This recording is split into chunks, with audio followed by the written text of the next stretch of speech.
You home the machine by hitting the home button.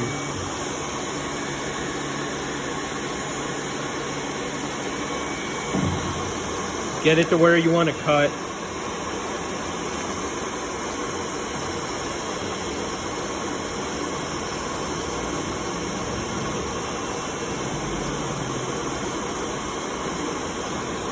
So I haven't figured out the torch height control yet, but you control the torch right here.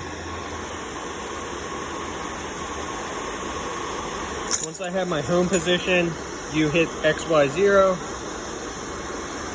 and then you hit run to pull up your file.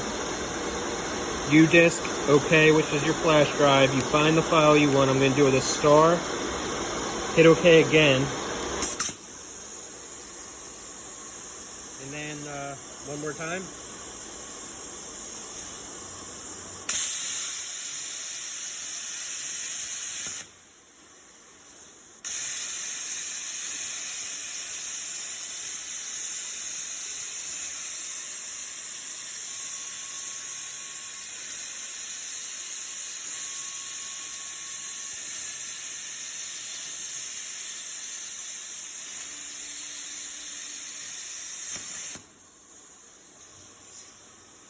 Then it goes back to your home position. We'll get that out the way.